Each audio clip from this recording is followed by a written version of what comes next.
Assalamualaikum warahmatullahi wabarakatuh. Kembali lagi dengan saya Indrayana Puspitosari. Kali ini saya akan membahas mengenai penyelesaian siklus akuntansi perusahaan jasa. Jadi ini adalah bagian akhir dari siklus akuntansi, yaitu membuat jurnal penutup dan neraca saldo setelah penutupan. Oke, seperti kita lihat, ini adalah siklus akuntansinya. Nah, kita nanti akan membahas di jurnal penutup ini, yaitu kemarin sudah kita bahas di laporan keuangan, maka kita akan membahas jurnal penutup dan neraca saldo setelah penutupan. Oke, apa sih tujuan pembuatan jurnal penutup ini? Nah, tujuan pembuatan jurnal penutup ini adalah untuk membuat akun pendapatan, beban, dan prive bersaldo 0. Karena akun ini hanya bersifat temporer atau sementara. Jadi tidak akan dibawa untuk periode selanjutnya. Karena itu pada akhir periode, akun-akun pendapatan, beban, dan prive ini harus 0. Selanjutnya, tujuan yang kedua yaitu untuk membantu perusahaan menghitung pendapatan dan beban yang terjadi dalam suatu periode akuntansi. Oke, itu adalah tujuan dari proses penutupan. Oke, yang selanjutnya akan kita lihat akun apa saja yang nanti harus ditutup dalam proses penutupan untuk siklus akuntansi. Oke, yang harus kita tutup untuk di jurnal penutup nanti ada akun pendapatan, akun beban, akun prive, kemudian akun ikhtisar laba rugi. Untuk akun pendapatan akan kita tutup dengan akun ikhtisar laba rugi. Pendapatan itu saldo normalnya yaitu pada sisi kredit, sehingga ketika ditutup agar nilainya menjadi 0 maka harus didebet, sementara kreditnya adalah akun ikhtisar laba rugi. Kemudian untuk beban ini mempunyai saldo normal debit, sehingga agar nilainya 0 maka beban ini harus ditutup dengan mengkredit beban. Jadi beban ini nanti beban macam-macam, entah itu ada beban gaji, beban sewa, kemudian beban bunga, kemudian beban iklan, dan lain-lain. Tetapi mungkin tidak termasuk di dalamnya beban hidup dan beban moral gitu ya. Nanti akan dikredit. Kemudian debitnya yaitu ada ikhtisar laba rugi. Selanjutnya ada akun prive. Prive ini pengambilan oleh pemilik. Nah, prive ini akan mengurangi modal, karena itu dia ditutup dengan mendebet modal, kemudian kreditnya prive. Kemudian ikhtisar laba rugi di sini juga akan ditutup dengan akun modal. Jadi dari yang pendapatan dan beban, kita lihat selisihnya antara ikhtisar laba rugi dalam pendapatan dan ikhtisar laba rugi dalam beban. Apabila ikhtisar laba rugi dalam pendapatan lebih tinggi daripada ikhtisar laba rugi dalam beban, artinya perusahaan mengalami keuntungan. Apabila perusahaan mengalami keuntungan, maka didebet ikhtisar laba rugi, kreditnya yaitu akun modal. Sementara apabila ikhtisar laba rugi dalam penutupan yang beban lebih tinggi daripada ikhtisar laba rugi dalam penutupan pendapatan, maka perusahaan mengalami kerugian. Yang artinya untuk menutupnya dengan mendebet akun modal, mengkredit ikhtisar laba rugi. Nah, seperti juga pembuatan jurnal-jurnal sebelumnya, setelah membuat jurnal penutup, maka perusahaan juga harus memindahkan akun yang ada di jurnal penutup ke dalam buku besar. Nah, biasanya teman-teman agak melupakan tahapan yang ini. Kalau udah bikin jurnal penutup, biasanya tidak ditutup ke buku besar juga. Nah, setelah diposting ke buku besar, selanjutnya kemudian dibuatlah neraca saldo setelah penutupan. Oke, saya berikan untuk contohnya. Oke, ini adalah contoh dari neraca lajur dari contoh sebelumnya. Di sini teman-teman bisa melihat ada laporan laba rugi, laporan posisi keuangan. Nah, dari laporan laba rugi, laporan posisi keuangan yang akan kita tutup yaitu hanya untuk akun nominal. Di sini teman-teman bisa melihat bahwa akun nominal pada neraca lajur ini yaitu ada pendapatan, kemudian ada beban, kemudian ada prive, kemudian ada beban perlengkapan, beban sewa, dan beban penyusutan komputer. Nah, beban dan pendapatan ini yang nanti akan kita tutup di dalam jurnal penutup. Oke, sekarang kita lanjutkan.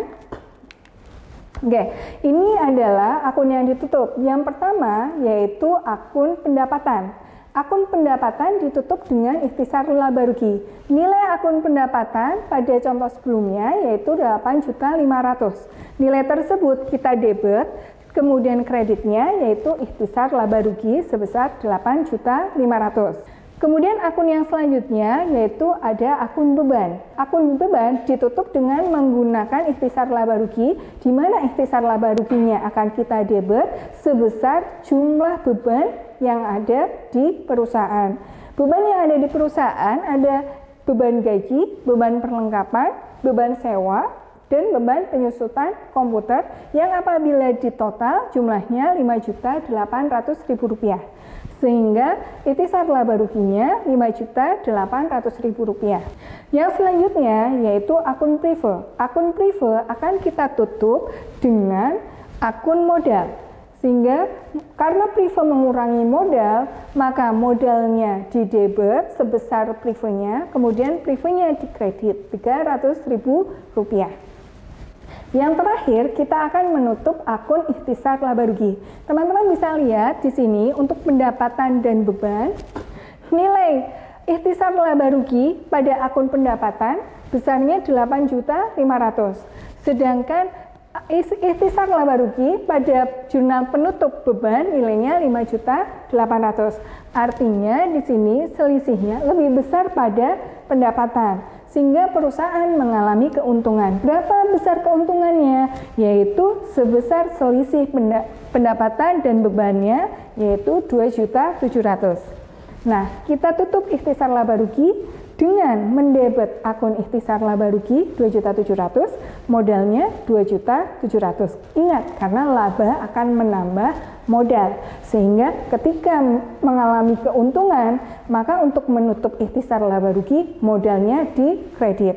Begitu juga sebaliknya, apabila perusahaan mengalami kerugian, rugi itu akan mengurangi modal, maka untuk menutup ikhtisar laba rugi, apabila terjadi kerugian, maka perusahaan akan mendebet modal, kemudian kreditnya ikhtisar laba rugi.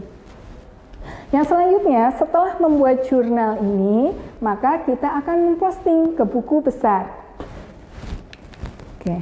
Berikut adalah buku besar dari akun-akun yang sudah ditutup tadi. Untuk akun pendapatan kita lihat pada 1 Desember di situ dia saldonya 6 juta. Kemudian dari hasil penyesuaian tadi ada 8 juta, totalnya menjadi 8.500.000.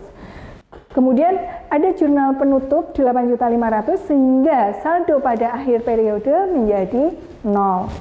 Kemudian untuk beban gaji juga ditutup yaitu dengan mengkreditkan dari hasil jurnal penutup sebelumnya, maka saldonya juga 0. Begitu juga untuk akun-akun yang lain, yaitu akun beban perlengkapan, akun beban sewa, akun beban penyusutan komputer, kemudian akun prive, akun modal, dan akun ikhtisar laba rugi. Untuk akun modal, di sini kita lihat bahwa terjadi perubahan yang diakibatkan dari jurnal penutup, yaitu yang pertama ini dari jurnal penutup untuk menutup prive, dan yang kedua jurnal penutup yang digunakan untuk menutup ikhtisar laba rugi. Sedangkan untuk ikhtisar laba rugi ini juga saldonya 0. Setelah membuat buku besar, maka saldo-saldo yang ada di buku besar ini nanti akan dipindahkan ke dalam neraca saldo setelah penutup. Sehingga hasil akhir dari neraca saldo setelah penutupan adalah sebagai berikut. Mari kita lihat. Oke, di sini teman-teman bisa melihat bahwa neraca saldo setelah penutupan yang berasal dari buku besar ketika diringkas, di sini sudah tidak ada lagi akun-akun nominal seperti pendapatan, beban, dan prive. Dalam neraca saldo setelah penutupan, akun yang ada di sini hanya berisi akun-akun real yang terdiri dari kas, piutang usaha, perlengkapan kantor, sewa dibayar di muka, komputer, akumulasi penyusutan komputer, utang usaha, dan modal nona indira. Oke, maka setelah dibuat neraca saldo setelah penutupan, maka berakhir pula untuk siklus akuntansi untuk perusahaan jasa. Sehingga kemudian untuk selanjutnya kita mulai lagi dari siklus awal, yaitu dari mulai bukti transaksi kembali. Untuk siklus akuntansi, saya cukupkan sampai di sini. Semoga ada manfaatnya. Terima kasih. Wassalamualaikum warahmatullahi wabarakatuh.